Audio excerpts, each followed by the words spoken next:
వీడియోలో ఉండే శుక్లాంబరధరం విష్ణుం శశివర్ణం చతుర్భుజం ప్రసన్నవదనం ధ్యాయేత్ సర్వవిఘ్నోపశాంతయే అగజా ఆనన పద్మార్కం గజాననమహర్నిశం అనేకదం తం భక్తానాం ఏకదంతముపాస్మహే వందేహం మంగళాత్మానం భాస్వంతం వేదవిగ్రహం యాజ్ఞవల్క్యమునిశ్రేష్ఠం జిష్ణుం హరిహరప్రభుం జితేంద్రియం జితక్రోధం సదా ధ్యానపరాయణం ఆనందనిలయం వందే యోగానందమునీశ్వరం గురుర్బ్రహ్మా గురుర్విష్ణుః గురుర్దేవో మహేశ్వరः గురుస్సాక్షాత్ పరబ్రహ్మ తస్మై శ్రీగురవే నమః. శ్రీమాతాపితరౌ నిత్యం జన్మనో మమకారిణి కర్మాదిపురుషస్థేభ్యః ప్రథమం స్యాత్ నమామ్యహం. పూచి కృష్ణమూర్తి గురువరుణకు సత్యవతీ మాతకు నమస్కృత సమాంజలునివే. కీర్తిమంతులైన పితృదేవతలకు సంఘ సేవా తత్పరులకు వందనాలు వెనవేలు. ఓం సవిత్రీభిః వాచాం శశిమణి శిలాభంగరుచిభిః వసిన్యాద్యాభిః త్వాం సహజనని సంచింతయతి యః స కర్తా కావ్యానాం భవతి మహతాం భంగి సుభగైః వచోభిః వాగ్దేవి వదనకమల ఆమోదమధురైః. సరస్వతి స్వరూపమైనటువంటి సభకు నమస్కారం.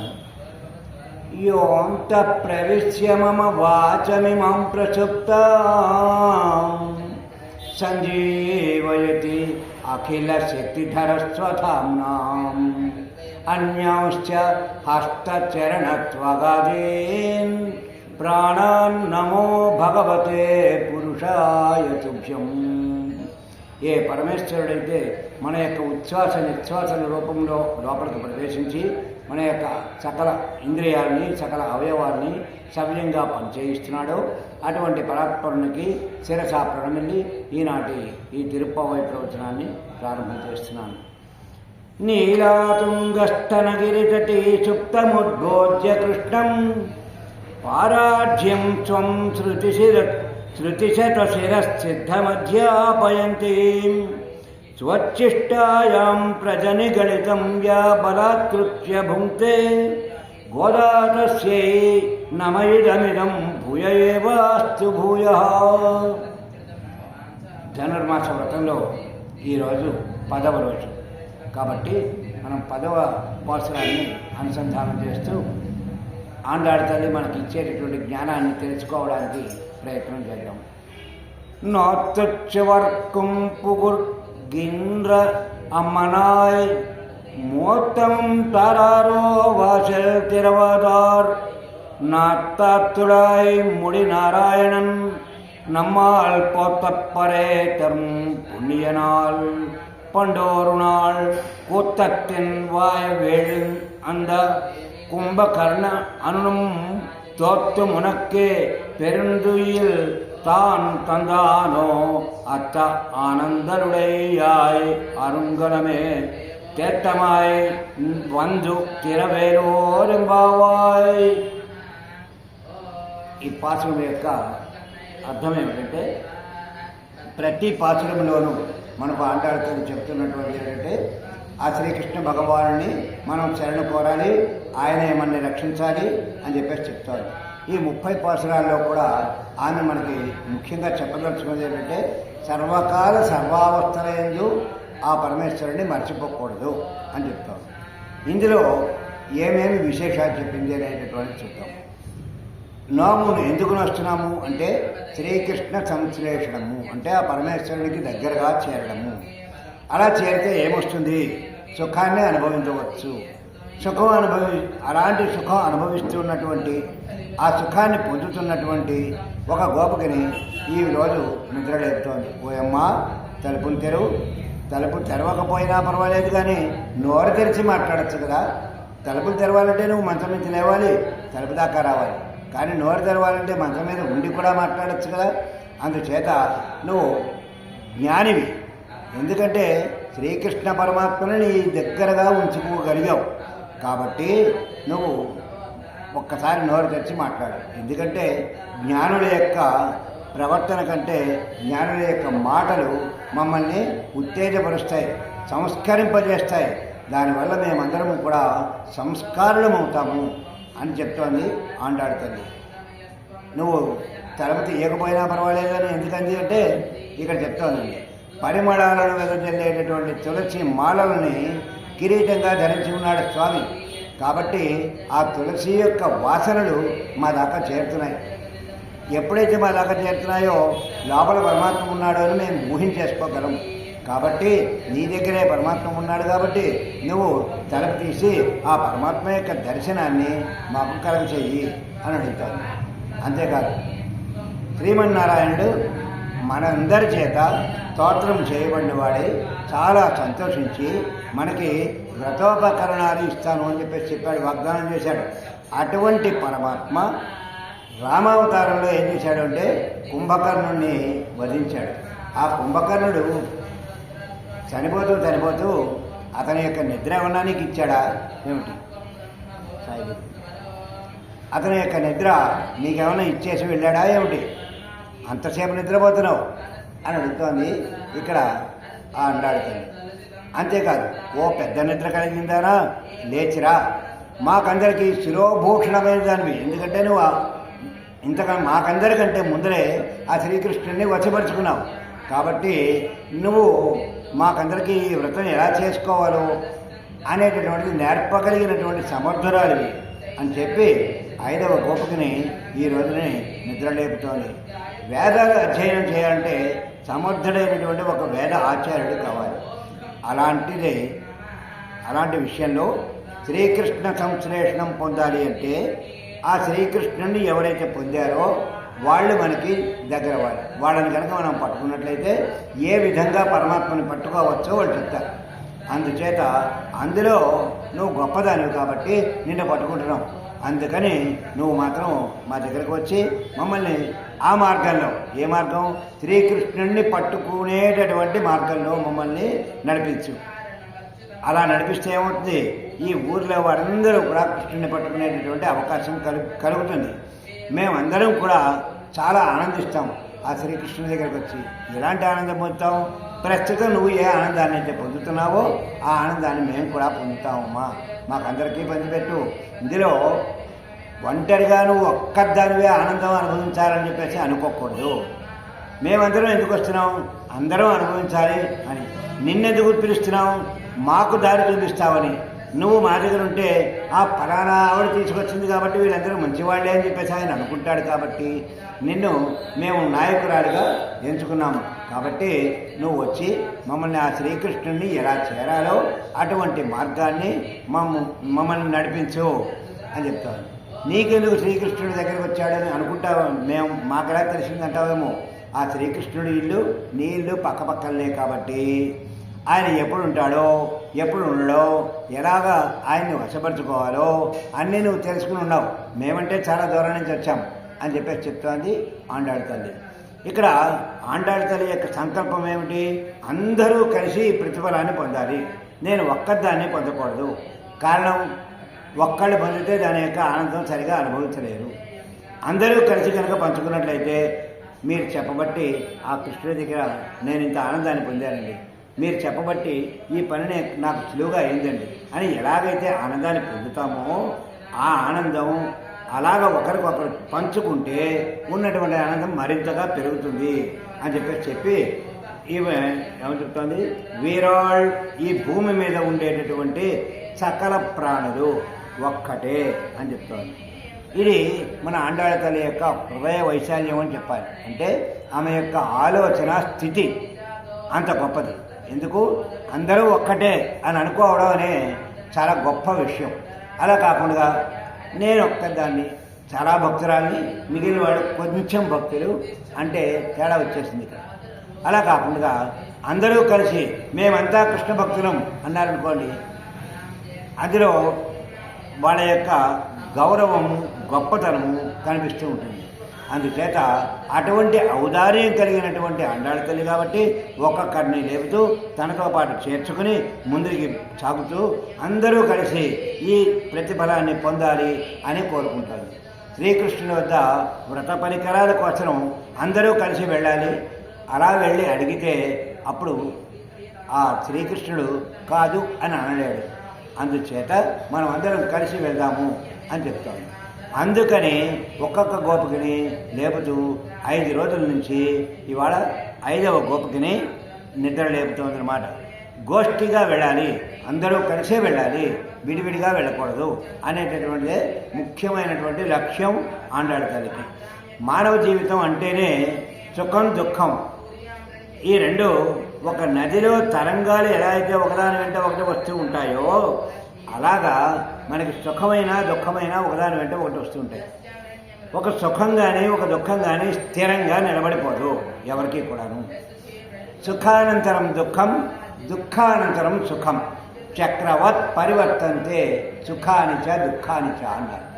అంటే ఒక బండి చక్రం ఉన్నప్పుడు పైన సుఖం అని కిందన దుఃఖం అని రాస్తే ఆ చక్రం తిరిగేటప్పుడు ఒకసారి సుఖం కిందకు వస్తుంది, దుఃఖం పైకెడుతుంది, రెండోసారి దుఃఖం కిందకు వస్తుంది, సుఖం పైకెడుతుంది. అంటే ఈ దుఃఖం కానీ సుఖం కానీ ఒకదాని వెనకాల ఒకటి వస్తూనే ఉంటాయి, అంతేకాని ఏది శాశ్వతంగా మాత్రం ఉండిపోవు. అందుచేత ఈ సుఖ దుఃఖాలు రెండు వచ్చినప్పుడు అయ్య బాబోయ్ నాకు దుఃఖం వచ్చేసింది, నేను ఎట్టి పరిస్థితుల్లోనూ పైకి రాలేను అని నిరాశపడకూడదు. అలాగే సుఖం వచ్చింది, నా అంతటి వాడు లేడు, నేను ఎంత సుఖంగా ఉన్నాను అని గర్వపడకూడదు అని ఇక్కడ ఆండాళ్ళ తల్లి ముఖ్యంగా చెప్తాను. నేను చెప్పింది కాదు, ఇది భగవద్గీతలో కృష్ణుడు చెప్పాడని చెప్తాను. పైగా ఆయన మానసిక స్థితిని ఏకాగ్రతగా ఉంచుకోవాలి, ఆ ఏకాగ్రత ఎట్టి పరిస్థితుల్లోనూ చెడిపోకూడదు అని చెప్పాడు కృష్ణుడు. కాబట్టి మనం కూడా అలాంటి పరిస్థితినే తెచ్చుకోవాలి అని ఆండాళ్ళ తల్లికి చెప్తాను.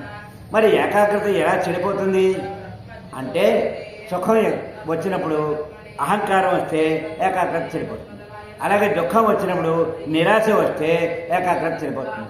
అప్పుడు నీ యొక్క మనసుని కట్టుదిట్టం చేసి జాగ్రత్తగా ఉంచుకోగలిగితే నువ్వు ఏకాగ్రతని సాధించినట్టే అని ఆండాళ్ళ తల్లి చెప్పి, దీన్ని ఎట్టి పరిస్థితుల్లోనైనా సరే మనం అహంకారానికి కానీ నిరాశకు కానీ గురయ్యామా మరింత ప్రమాదకరంగా పడిపోతాము. అలా గురి కాలేదు, పరమేశ్వరుడి యొక్క లీల ఎలా ఉంది అని అనుకోగలిగాము, పరమేశ్వరుని చేరడానికి అవకాశం ఉంటుంది. ఇది ఆండాళ్ళ తల్లి మనకు చెప్తున్నటువంటి విషయం. అంటే మన యొక్క ఏకాగ్రతని నిలబెట్టుకోవడం ఎలాగో కూడా ఇక్కడ చెప్పింది. అయితే ఆ శ్రీకృష్ణ పరమాత్మ ఏమని చెప్పాడు, దుఃఖేషు అణద్వింగ్మనాః సుఖేషు విగత స్పృహ వీతరాగ భయక్రోధ స్థితధీః ఈ మునిరుచ్యతే అన్నాడు. అంటే మన జీవితంలో విజయం పొందాలని ప్రతి ఒక్కరు అనుకుంటూ ఉంటారు, అపజయం పొందాలని ఏ ఒక్కరూ అనుకోరు.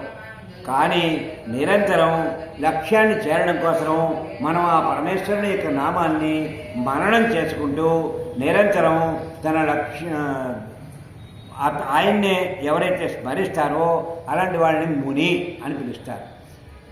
అలా కావాలంటే మనం ఏం చేయాలి అంటే సుఖం వచ్చినప్పుడు ఒంటి మీద స్పృహ లేకుండా ఆ పరమేశ్వరుని, స్వామి నీ యొక్క దయ అపారంగా ఉండడం వల్ల నాకు ఈరోజు సుఖం వచ్చింది అని ఆయన మీదే మనం ఈ సుఖాన్ని యొక్క ఫలితాన్ని వదిలిపెట్టాలి. లేదు దుఃఖం వచ్చింది, ఆ దుఃఖం వచ్చినప్పుడు మనస్సు ఉద్విగ్నం కాకుండా జాగ్రత్తగా పరమేశ్వరుని తెలుసుకుని, ఓ పరమేశ్వర ఈ దుఃఖాన్ని నేను భరించే శక్తిని ఇయ్యి అని అప్పుడు కూడా పరమేశ్వరుని తలుచుకోగలిగితే మన యొక్క ఏకాగ్రత ఎట్టి పరిస్థితుల్లోనూ చెడిపోదు అని చెప్పేసి చెప్తాను.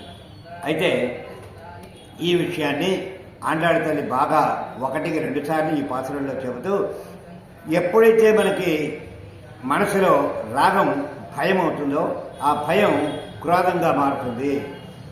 క్రోధంగా మారింది అంటే మన మీద మనకి పట్టు తప్పిపోయి అవతల వ్యక్తిని అనకూడనటువంటి మాటలు అనేయడం వల్ల మరింతగా మన యొక్క పాపరాశి పెరిగిపోతుంది. కాబట్టి ప్రతి ఒక్కళ్ళు కూడా తమ యొక్క ఏకాగ్రత స్థితిని పట్టులో ఉంచుకోవాలి, అప్పుడే జ్ఞానం వస్తుంది. అలాంటి జ్ఞానం కలిగినటువంటి గొప్ప బాలికని ఈ రోజున మనం లేపుతున్నాం అని ఆండాళ్ళ తల్లి మనకు చెప్తోంది. నోట్టు మాకు నోము ఇంకా ప్రారంభం కాలేదు, కానీ నీ నోము అయిపోయింది ఆమెతో చెప్తోంది. ఎందుకంటే ఫలితం నీకు ముందరే లభించేసింది. సువర్గం పొగు గిన్ర, నిద్రలో హాయిగా స్వర్గంలో ఉన్నట్టుగా ఉన్నావు. అంటే కృష్ణుడు నీ దగ్గరే ఉన్నాడు కాబట్టి ఆ కృష్ణుడు ఎవరికి లభిస్తే వాళ్ళకి అన్నీ లభించినట్లే కాబట్టి నువ్వు చాలా ఆనందంగా ఉన్నావు. సకల లోకాలు అన్నింటినీ తనలోనే పెట్టుకున్నాడు కాబట్టి ఆయన నీ దగ్గర ఉన్నందుకు నువ్వు చాలా ఆనందాన్ని అనుభవిస్తున్నావు.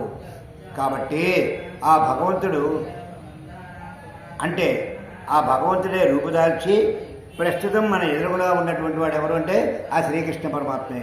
అటువంటి శ్రీకృష్ణ పరమాత్మని నువ్వు దగ్గర పెట్టుకుని నీతో కూడా ఉంచుకుంటున్నావు కాబట్టి నువ్వు ఆనందంగా ఉన్నావని మేము గ్రహిస్తున్నాము అని చెప్పింది. అయితే తేషాం రాజన్ సర్వయజ్ఞా సమాప్తా, ఎవడైతే శ్రీకృష్ణుని యొక్క అనుగ్రహాన్ని పొందుతాడో వాడికి ఏ ఇతరమైన సాధనాలు అనుష్ఠించవలసినటువంటి అవసరమే లేదు అని చెప్పేసి చెప్తోంది. అమ్మనాయ్ ఓ యజమానురాలా, యజమానురాలంటే ఎవరు?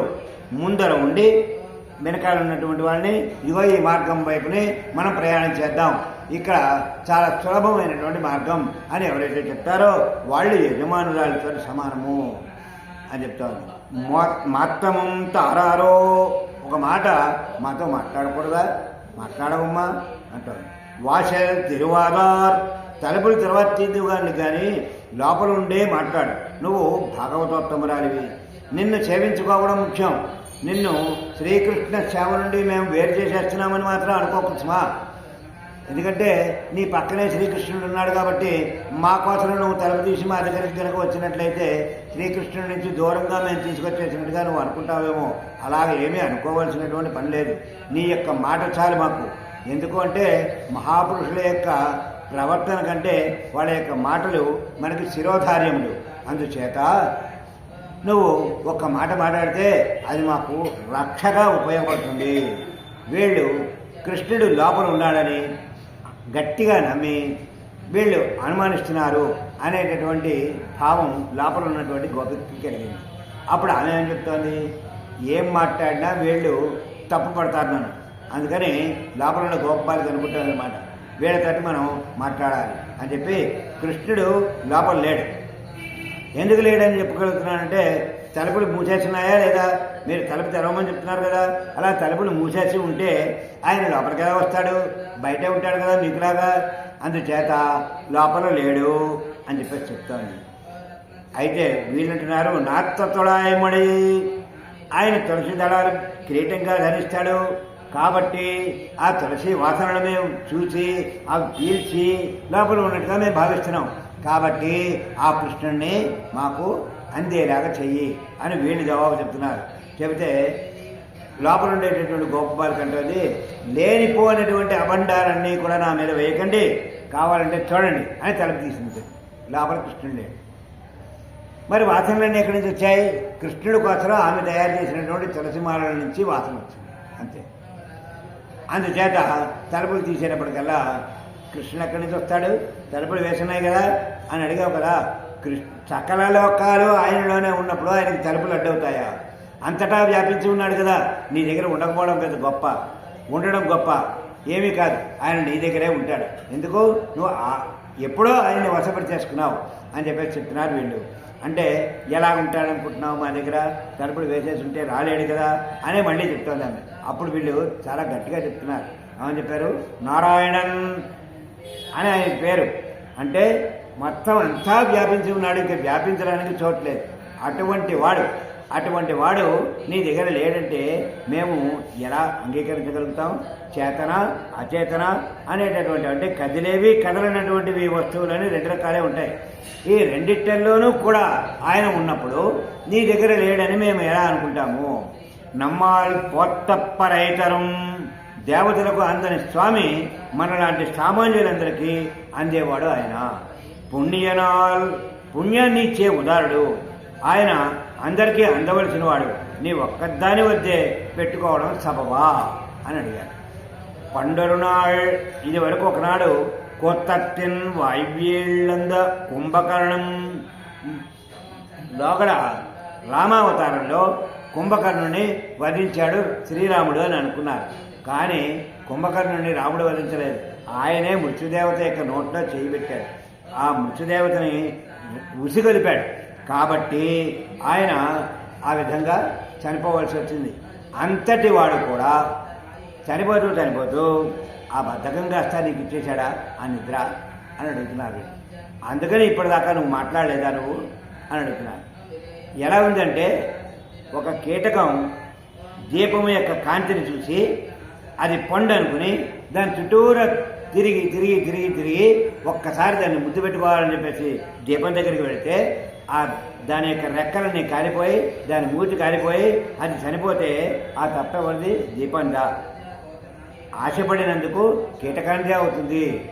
అలాగే మేము ఇప్పుడు ముఖ్యంగా నువ్వు బుద్ధిమంతురాలివి, ఆ దీపకాంతి లాంటి దానివి, నీ దగ్గర ఆ కృష్ణుడున్నాడు అని మేము చెబుతుంటే కృష్ణుడు లోపల ఎలా వస్తాడు అని చెప్పేసి అడగడం ఎంతవరకు సబబు అని చెప్తాడు. తత్వం ఉనక్కే పెరుందియల్తాన్ తందానో. ఇంతగా మేము చెబుతున్నా సరే నువ్వు వినవా? నిద్రలో పోటీ పడుతున్నావా? పైకి సరదాగా చెప్పినా లోపల వేరే అర్థాలన్నీ మనకి ఎలా అర్థమవుతున్నాయో అంటే ఆండాళ్ళ తల్లి ఇంత గూఢార్థంగా మాట్లాడుతోంది ఆమెతోటి. ఓ దివ్యమైనటువంటి జ్ఞానం కలిగినటువంటి ఒక మహనీయుడితోటి ఈమెని పోలుస్తోంది. ఎవరా మహనీయుడు అంటే కుంభం కరణముగా కలిగినటువంటి వ్యక్తి. కుంభం అంటే ఒక కుండయే ఆధారముగా కలిగినటువంటి వ్యక్తి. ఎవరయ్యేవారు అంటే అగస్త్యుడు. ఆ అగస్త్యుడు ఓడిపోయి తన శక్తిని కాస్త నీకు ఇచ్చాడా అని అడుగుతోంది. ఎందుకు అగస్త్యుడి గురించి అగస్త్యుడిని ఇక్కడ పోల్చవలసి వచ్చింది అంటే అగస్త్యుడి యొక్క పుట్టుక చాలా విచిత్రంగా జరిగింది. ఆయన యొక్క బ్రహ్మ యొక్క వీర్యం నుంచి కిందకు జారిపోతే ఆ వీర్యం ఒక పిల్లవాడిగా పుట్టవలసినటువంటి పరిస్థితే కనుక వస్తే ఎలా చేయాలి? స్త్రీ సంపర్కం లేకపోతే ఎలాగా వస్తుంది అని అనుకున్నప్పుడు బ్రహ్మగారు ఏం చేశారంటే ఆ వీర్యాన్ని కాస్త ఒక కుండలో పెట్టారు. కుండలో పెడితే ఒక గంధర్వ స్త్రీ చూసి ఒకసారి ఇలా వాసన చూసిందంతే. స్త్రీ సంపర్కం కలిగినట్టుగా అక్కడ ఆ వీర్యానికి కదలిక వచ్చింది. ఎప్పుడైతే ఒక స్త్రీ వచ్చి ఆ కుండను ముట్టిందో వెంటనే ఆ కుండలో ఫలదీకరణం చెంది ఒక పిల్లవాడిగా మారిన తర్వాత ఆ కుండను బదలగొట్టుకుని బయటకు వచ్చాడు ఆయన. అలాగ పుట్టినటువంటి వాడు అగస్త్యుడు. అంతటి గొప్పవాడు ఆయన. బ్రహ్మ వీర్యం నుంచి పుట్టినటువంటి వాడు ఆయన. గొప్ప గొప్ప పనులు ఎన్నో చేసుకుంటూ వచ్చాడు.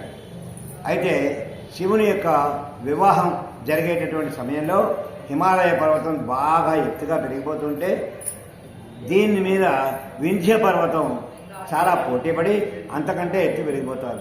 దేవతలందరూ సంచరించడానికి చాలా కష్టమైనటువంటి పరిస్థితి వచ్చింది. అప్పుడు ఈ అగస్త్యుడిని అడిగారు, స్వామి ఈ వింధ్య పర్వతం యొక్క ఎత్తుని తగ్గించాలి కాబట్టి మా మార్గానికి అడ్డు రాకుండా చూసేటటువంటి పరిస్థితిని ఏదైనా ఉంటే ఉపాయం చేయమని చెప్పారు. అంటే సరే అని ఆయన ఏం చేశాడు, వింధ్య పర్వతం దగ్గరికి వెళ్ళాడు. ఆ వింధ్య పర్వతం అగస్త్యుని యొక్క శిష్యుడు కాబట్టి గురువుగారు వస్తే వెంటనే చేయవలసినటువంటి పని ఏమిటి, కాస్త ఇలా శిరస్సు వచ్చి వంగి నమస్కారం చేయాలి. వెంటనే వింధ్య పర్వతం గురువుగారికి శిరస్సు వచ్చి వంగి నమస్కారం చేసింది. చేస్తే తదాస్తు నేను మళ్ళీ వచ్చేదాకా ఇలాగే ఉంది అని చెప్పారు. ఇప్పుడు పైకి పెరిగేటటువంటి అవకాశం పోయింది. ఎందుకంటే గురువుగారు ఆజ్ఞ. ఆయనకి ఎప్పుడైతే నమస్కారం చేశాడో గురువుగారు ఏం చెప్తే చేయాలి కదా మరి. అందుచేత అప్పటి నుంచి వింధ్య పర్వతం వంగిపోయే ఉంది. ఇంక పైకి వెళ్ళకుంది. దేవతలందరూ శబాష్ అన్నారు. నువ్వు ఏమీ వాడిని అడగలేదు. అడగకుండానే నువ్వు మా యొక్క కోరికను తీర్చేసావు, మా యొక్క ప్రయాణానికి అడ్డు లేకుండా చేసావు కాబట్టి నీకు చాలా మంచి జరుగుతుంది అని అగస్త్యుడిని అందరూ కూడా పొగిడారు. అయితే ఆయన ఏం చేశాడు, ఇంకా మళ్ళీ ఆ వింధ్య పర్వతం వైపుకు వెళ్ళకుండా మిగిలిన ప్రాంతాలన్నీ కూడా తిరగడం మొదలుపెట్టాడు అగస్త్యుడు. అందుచేత ఆ పర్వతం ఎప్పటికీ వంగే ఉండిపోయింది. మళ్ళీ పైకి లేవడం అనేటటువంటిది లేకపోయింది. ఇది అగస్త్యుడు దేవతలందరికీ చేసినటువంటి ఉపకారం. అంతేకాకుండా ఆయన వాతాపి అనేటటువంటి ఒక రాక్షసుడిని సంహరించాడు. ఇదేమిటి, ఎందుకు అంటే ప్రజా సంరక్షణార్థం లోక కళ్యాణకారకంగా ఉంటుందని ఆయన ఆలోచించి ఒక వనంలో ఆయన వెళ్ళవలసి వస్తే ఆ ముందర ఉండేటటువంటి వాళ్ళందరూ చెప్పారు, ఏమండి ఈ వనంలోంచి మాత్రం వెళ్ళకండి, అక్కడ వాతాపి పితాపి అనే ఇద్దరు ఉన్నారండి రాక్షసులు, వాళ్ళు ప్రతి ఒక్కడిని తినేస్తున్నారు, కాబట్టి మీరు వనంలో ప్రవేశించడం వరకు మీరు కనిపిస్తారు, ఆ తర్వాత మళ్ళీ వనం దాటినట్టుగా మీరు కనపడరు, అందుకని ఎట్టి పరిస్థితుల్లోనూ ఈ వనం మీదుగా మీరు వెళ్ళకండి అన్నారు. సరేలేవయ్యా చూద్దాం, మనం మాత్రం ఎంతకాలం చూద్దాం, వెళ్దాం, ఆ వనంలోకి వెళ్తాం కదా, తర్వాత సంగతి తర్వాత చూద్దాం అన్నాడు. వెళ్ళేటప్పటికల్లా ఈ వాతాపి పితాపి ఇద్దరు కూడా బ్రాహ్మణ వేషధారులు వచ్చి, ఏమండి మీరు మా ఇంట్లో భోజనం చేయాలండి, అతిథి సత్కారం, మేము అతిథికి భోజనం పెడితే తప్ప మేము భోజనం చేయం, మాకు ఒక నియమం, కాబట్టి మీరు మా ఇంట్లో భోజనం చేయాలి, అలా భోజనం చేస్తే మాకు తృప్తిగా ఉంటుంది, మా పెద్దలు స్వర్గలోకంలోకి వెళ్తారు, నరకలోకంలో నుంచి అని చెప్పేసి చెప్తారు. సరే అయితే మీకు అంతటి కోరిక ఉన్నట్లయితే తప్పకుండా భోజనం చేస్తానన్నాడు. వెళ్ళాడు, కూర్చున్నాడు, ఆయన యొక్క కాలకృత్యాలన్నీ తీర్చుకున్నాడు, సంధ్యావందనం చేసుకున్నాడు. ఈలోగా ఈ వాతాపి పితాపి ఇద్దరిలోనూ ఒకడు ఏం చేశాడంటే రెండో వాడిని చంపేసి వాడి మాంసాన్ని అంతటినీ కూడా చక్కగా వండేసేసి ఈయనకి పెట్టేశాడు. పెట్టేసేటప్పటికి ఈయనకి ఒకసారి దృష్టిలో తెలుస్తుంది కదా, మరి ఇంతటి గొప్ప వ్యక్తిగా మాత్రం తెలియకుండా ఉంటుందా, తెలిసింది వీళ్ళు ఇదే అన్నమాట, వీళ్ళు చేస్తున్న పని అని అనుకుని అసలు వీళ్ళు ఏం చేస్తున్నారు అని తన యొక్క దివ్య జ్ఞానంతో చూశాడు. చూస్తే అంతా అర్థమైంది. సరే చక్కగా భోజనం చేసి, అబ్బాయి నాకు కడుపు నిండిందయ్యా, వాతాపి జీర్ణం అన్నాడు. అనేటప్పటికీ వాతాపి కాస్త జీర్ణం అయిపోయాయి. ఆ తర్వాత పితాపి అయ్యో బాబోయ్ అని అనుకుని, అయినా అయినా ఏదో వాతాపి జీర్ణం అంటే అయిపోతుంది ఏంటి అని అనుకుని, ఏమిటో అంటున్నావు, మా వాడు వచ్చేస్తాడు చూడు అని చెప్పేసి వాతాపి అని పిలిచాడు. ఓ 100 సార్లు పిలువు అన్నాడు. 100 సార్లు కాదు, 1000 సార్లు పిలిచినా రాడు. ఎందుకు, నేను వాతాపి జీర్ణం అన్నాడంతే, జీర్ణం అయిపోయాడు. అనేటప్పటికీ స్వామి ఏమిటి ఎందుకు రావట్లేదు అన్నాడు. అప్పుడు నువ్వు కూడా ఉండడానికి వీల్లేదు, పితాపి జీర్ణం అన్నాడు. పైన ఉన్నటువంటి పితాపి కూడా లోపలికి వెళ్ళిపోయి జీర్ణం అయిపోయాడు. ఆ విధంగా ఆ వాతాపి పితాపి యొక్క బాధలు లేకుండా అక్కడ ఉండే వాళ్ళందరినీ కూడా లోక కళ్యాణం కోసం రక్షించాడు. అంతటి గొప్ప వ్యక్తి కాబట్టి ఆయన కుంభకర్ణుడితోటి పోల్చారు. పోల్చి కుంభకర్ణుడితో ఎందుకు పోల్చారు అంటే, ఆయన నిద్రకి ఈయనేమో చాలా కాలం కుండలో ఉండిపోయాడు, కుంభంలో ఉండిపోయాడు, కాబట్టి వీళ్ళిద్దరూ అందులో సమానం అని చెప్పేసి చెప్పాడనమాట. ఈ విధంగా అటువంటి ఆ వ్యక్తి ఏం చేశాడంటే, ఒకసారి సముద్రం పొంగి తన యొక్క ఆశ్రమాన్ని కాస్త కూలదోసేసింది. చాలా కోపం వచ్చింది. కోపం వచ్చి ఒక్కసారిలాగా పురుషుడు బట్టి ఆత్మనం చేసేసాడు. మొత్తం సముద్రంలో ఉన్న నీళ్ళన్నీ తగ్గేశాడు. బయట ఎవ్వరికీ నీళ్ళు లేవు. స్వామి నీళ్ళు లేక చాలా బాధపడిపోతున్నాం, అందరూ అల్లకల్లలో అయిపోయింది ప్రపంచం అంతాను, మీరే రక్షించాలి, ఏం చేస్తారో చేయండి అన్నారు. అంటే అప్పుడు అందరూ వచ్చి చాలామంది బాధపడుతున్నారు అంటున్నారు కాబట్టి, ఇంతమందిని నేను ఒక్కడిని బాధపెట్టడం న్యాయం కాదు, కాబట్టి ఈ నీటిని వదిలిపెట్టాలి, ఎలా అయితే తాగేశానో అలా వదిలిపెట్టడం కుదరదు, కాబట్టి మూత్ర రూపంలో వదిలిపెట్టాడు ఆయన.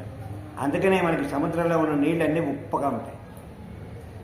ఆయన మూత్ర రూపంగా వదిలిపెట్టబడినప్పటికీ కూడా అత్యంత ప్రకాశవంతమైనటువంటి గడ్డు పాపాలు చేసిన వాడు కూడా సముద్ర స్నానం చేస్తే వాడి యొక్క పాపాలు వెళ్ళిపోతాయి. ఎందుకు అంటే అంత మహనీయుడి యొక్క మూత్ర రూపంగా రాబడినటువంటి సముద్రం కాబట్టి. ఎన్ని నీళ్ళు తాగుదా ఉన్నా మనకి ఉప్పగానే ఉంటాయి. అందుకని అక్కడ ఆచమనం చేయాలంటే చాలా ఏదో కొద్దిగా తీసుకుని ఆచమనం చేస్తాం. గుళ్ళో ఇచ్చే తీర్థం అంతా కూడా తీసుకోము, ఎందుకంటే అది ఉప్పదనాన్ని భరించలేం కాబట్టి. కానీ దాని యొక్క శక్తి ఎంత ఉంది అంటే మహాపాపాలను కూడా అది తీసివేయగలిగినటువంటి శక్తి ఉంటుంది. అంతటి శక్తి ఆ అగస్త్యుని యొక్క శరీరంలో నుంచి వచ్చింది కాబట్టి సముద్రమంతాను అంతటి శక్తిమంతుడయ్యాడు. కాబట్టి అగం అంటే పర్వతం, స్థ అంటే పెరగడం, ఈ పెరగడాన్ని స్తంభింపజేశాడు కాబట్టి అగస్త్యుడు అని వచ్చింది ఆయన పేరు. ఇక అందుచేత ఆమె ఈ గొప్ప బాలికని ఆ అగస్త్యుడు ఏమన్నా నీకు వద్దని చెప్పాడా అని చెప్పేసి అడుగుతుందన్నమాట. ఆ కుంభకర్ణుడు ఏమైనా తన యొక్క నిద్రని నీకు ఇచ్చాడా అని అడుగుతాడు. ఇలాంటి మహనీయుల్ని మనం తలుచుకుంటే ఆ సమయంలో మనకి అప్పటిదాకా చేసినటువంటి మానసికమైనటువంటి దుష్ట ఫలితాలు ఏవైతే ఉన్నాయో అవన్నీ కూడా పోయి మంచి ఫలితాల వైపుకి మనం మళ్ళీ అయ్యేటటువంటి అవకాశం ఉంటుంది అనే ఉద్దేశంతో ఆండాళ్ళ తల్లి మనకి ఈ అగస్త్య వృత్తాంతాన్ని మనకి తెలియజేసింది. లోపల ఉండేటటువంటి గొప్ప బాలిక కృష్ణ అంటూ లేచింది. ఇంత విషయం తెలిసిన తర్వాత అత్త ఆనందాలు ఉడయ్యాయ్, పెద్ద బద్ధకం కలిగిందానా, మెడకు వచ్చిందా అని అడుగుతుంది బయట నుంచి.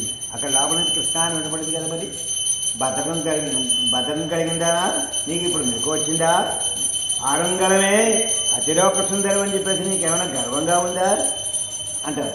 ఓ మంచి ఆభరణం లాంటిదానివి నువ్వు, మేము మామూలుగా నీ గురించి చెప్తున్నాం అంతే. ఒక ఆభరణం పెట్టుకుంటే ఆ ఆభరణం చూసి అబ్బా వీడి యొక్క ఆభరణం చాలా బాగుంది, ఆ మెడలో ఉన్న నెక్లెస్ చాలా బాగుంది, లేదంటే వాడు కట్టుకున్నటువంటి బట్టలు చాలా బాగున్నాయి అని వాటి ద్వారా మనిషికి గుర్తింపు వస్తుందండి. 5 రకాలైనటువంటి వకారాల వల్ల మనిషికి గుర్తింపు వస్తుందన్నారు. ఏమిటది? వస్త్రేణ వపుషా వాచ విద్యా వినయేన చ వకారై పంచభిర్యుక్తం నరో భవతి పండిత అంటే వస్త్రేణ మంచి బట్టలు కట్టుకుంటే వాడు మంచిగా ఉన్నవాడిగా భావిస్తారు. ఒకానొక చోట పెళ్ళికి భోజనాలు పెడుతున్నారు. ఒక లేనటువంటి వాడు, భోజనానికి ఇబ్బంది పడుతున్నటువంటి వాడు ఆ పెళ్లి బంతిలో కూర్చొని భోజనం చేస్తే అంతమందిలో నేను ఒక్కడిని ఏం తెలియదు కదా, వాళ్ళకేమి నష్టం రాదు కదా అనుకుని ఆ బంతిలో కూర్చొని భోజనం చేస్తున్నాడు. వాడి యొక్క బట్టలు అనేవి చిరిగిపోయి ఉన్నాయి. చిరిగిపోయి ఉంటే ఆ యజమానే చూశాడు. చూసి ఓయ్ నువ్వులే, ఎవరు నువ్వు, వెళ్ళిపో పంపించేశాడు. పంపించేసిన తర్వాత ఎవరో ఒక ఆయన గమనించాడు. ఏమయ్యా ఇలాంటి బట్టలు కట్టుకుంటే ఆయన రాణిస్తాడు నిన్ను, ఇదిగో నేను బట్టలు ఇస్తాను, ఆ బట్టలు కట్టుకో అని మంచి బట్టలు ఇచ్చాడు. ఆ బట్టలు కట్టుకుని మళ్ళీ పెళ్లి దగ్గరికి వచ్చాడు. వచ్చేటప్పటికి అవును రండి రండి ఇలా కూర్చోండి చెప్పేసి అక్కడ ఉన్న వాళ్ళు తీసుకొచ్చి కూర్చోబెట్టాడు. భోజనం చేస్తున్నారు. యజమాని వచ్చి కడుపు నుండి తినండి అంటున్నాడు. అంతకు ముందర లే బయటికి పో అన్నటువంటి వాడు. ఈయనేం చేస్తున్నాడు? వస్త్రదేవతాయ నమః నైవేద్యం సమర్పయామి అంటున్నాడు. ఆ యజమాని చూసి ఏమిటండి మీరు ఎలా అన్నారు? ఏమీ లేదండి, ఇందాక నేను భోజనం చేస్తూ మొదలుపెట్టాను, 2 ముద్దలు తిన్నాను, నువ్వు లే బయటికి పో అని చెప్పేసి తరివేశారు మీరేను. ఇప్పుడు కడుపు నిండా తినండి అంటున్నారు. ఇందాక బట్టలు చిరిగిపోయిన బట్టలు కాబట్టి పంపించేశారు, ఇప్పుడు మంచి బట్టలు కట్టుకున్నాను కాబట్టి నన్ను చాలా గౌరవంగా చూస్తున్నారు మీరు. అందుచేత ఈ గౌరవం ఎవరిది? ఈ బట్టలదే, నాది కాదు అన్నాడు. అందుచేత వస్త్రేణ వపుష మంచి శరీర దారుఢ్యం కనుక బాగుంటే అలాంటి వాడిని కూడా గౌరవంగా చూస్తారు. వాచ ఎవరైతే మంచిగా మాట్లాడతారో, మనసు కష్టపెట్టకుండా ఉంటారో అటువంటి వాడు గౌరవాన్ని పొందుతారు. విద్యయ బాగా చదువుకున్నటువంటి వాడు ఎప్పుడూ గౌరవింపబడతాడు, ఇది తెలుసున్నటువంటి విషయమే. వినయేనచ పెద్దలంటే వినయం ఉండాలి. అందుకే మన పెద్దవాళ్ళు ఏం చేస్తుంటారు, ఎవరైనా వస్తే రే ఆయనకి నమస్కారం చేయి, నీకు వచ్చిన పద్యాలను చెప్పు అని చెప్తుంటారు. ఈ రోజుల్లో మనకు అలాంటివి ఏమి కనిపించవు, కానీ మనం మన చిన్నప్పుడు అలా జరిగేవి. కాబట్టి పెద్దలందరూ కూడా వాళ్ళ యొక్క పిల్లల్ని వినయం అంటే ఎలా ఉంటుందో నేర్పేవారు. అంచేత వినయం ఎవరికైతే ఉంటుందో వాళ్ళు గౌరవింపబడతారు. ఈ 5 వకారాలు ఎవరి దగ్గర అయితే ఉంటాయో వాడి గౌరవానికి తిరుగులేదు అని చెప్పేసి భర్తృహరి అనేటటువంటి ఆయన రాశారు. కాబట్టి జాగ్రత్తగా నువ్వు మాకు ఒక ఆభరణం లాంటిదానివమ్మా, ఆభరణం వేసుకుంటే నీ వల్ల మాకు గౌరవం వస్తుంది. నిజానికి ఆ గౌరవం ఆభరణానిదే అయినప్పటికీ నీ వల్ల మాకు కూడా గౌరవం వస్తుంది అని చెప్పేసి చెప్తాను. జ్ఞానులందరూ కూడా నీకులాగే ఉంటారు, మాట్లాడతారు. ఎందుకంటే అవసరం ఎంతవరకు ఉందో అంతే మాట్లాడతారు తప్ప ఎట్టి పరిస్థితుల్లోనూ అవసరం లేనటువంటి మాటలు మాట్లాడరు. కాబట్టి నువ్వు ఒక జ్ఞానివి అని చెప్తోంది. వాళ్ళు ఈ జ్ఞానులందరూ కూడా ప్రాపంచిక విషయాల్లో పెద్దగా తెలిసినట్టుగా మాట్లాడతారు. అంటే ఎదుటివాడు కష్టపడతాడేమో, మనం సమాధానం చెప్పకపోతే మగవాళ్ళు అనుకుంటారేమో, ఇలాంటివి ఏమి ఉండవు వాళ్ళకి. వాళ్ళ ఉద్దేశం ఎంతసేపు ఏమిటంటే పరమేశ్వరుడి దగ్గర ఉండాలి, ఆయన్ని విడవకుండా ఉండడానికి ఏం చేస్తే బాగుంటుంది, ఇదే ఆలోచన వాళ్ళకి నిరంతరము ఉంటుంది. అటువంటి వాళ్ళలో నువ్వు ఒకదానివి అని చెప్పేసి తెత్తమాయి వందు తిరవు.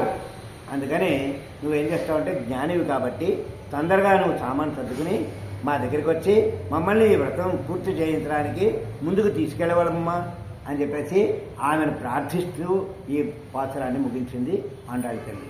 స్వస్తి ప్రజాభ్య పరిపాలయంతాం న్యాయేన మార్గేణ మహిం మహిషా గోబ్రాహ్మణేభ్యశ్చ భవస్తు నిత్యం లోకాः సమస్తాः సుఖినో భవంతు.